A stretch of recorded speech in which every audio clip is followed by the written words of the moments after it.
It was 1994 when my husband and I decided to go vegan. And that doesn't sound too strange right now, but back then, the vegetarian people were considered fringe.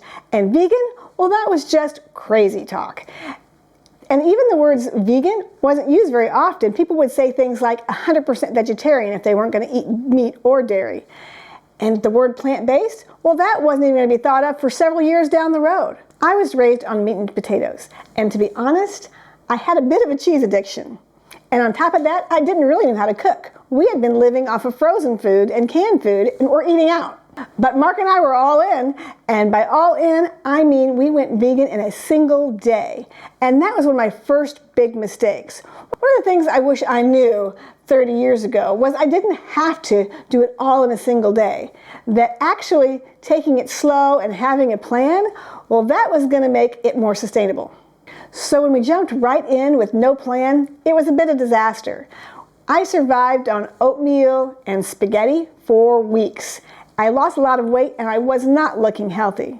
What I wish I knew back then is it was important to have a plan when you get started. Collect a bunch of recipes ahead of time. Test them out. Make sure you have a good 3 or 4 recipes that you love to eat before you start a plant-based diet. And take it slow. You don't have to do it all in one day. You can do one day at a time. What I wish I knew 30 years ago was that plant-based diet is not going to be as easy as I thought it was.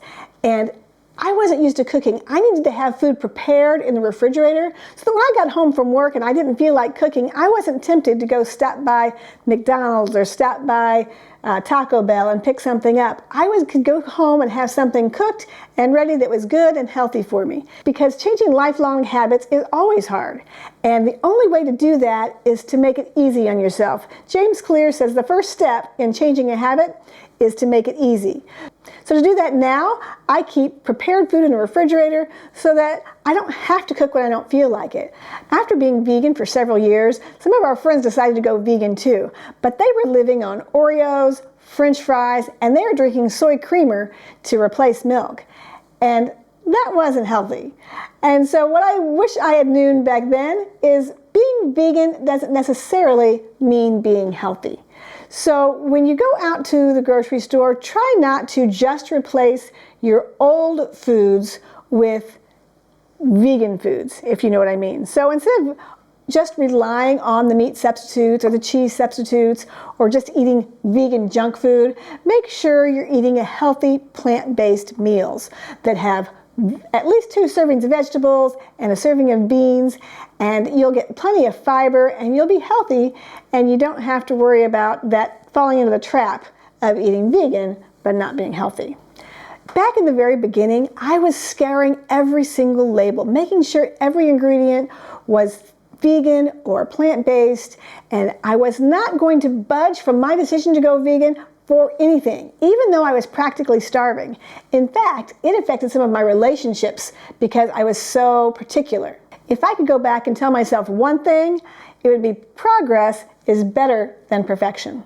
Don't get me wrong, I do not want to discourage you from going all in on a plant-based diet. I just want you to think about a plan and moving slowly so that you actually stick with it. Because think about this, if you give up on a plant-based diet, you're no healthier than you were before. But if you eat half plant-based and half the unhealthy way, you're at least 50% healthier than you were before. So that's 4 things that I wish I knew 30 years ago that would have made my transition to a plant-based diet so much easier, with so much less stress, so much less hunger, so much more enjoyment. If you are just changing your diet or thinking about changing your diet and you want to look into a plant-based diet, I have created an ultimate guide to going plant-based. It's in the description box below. There's 12 great recipes in there. There's a list of mistakes that people make and how to avoid them, and a lot of really good information. If you want to download that, then click the link in the description box below. And if you want to find out more about mistakes that people make, then check out this video right here.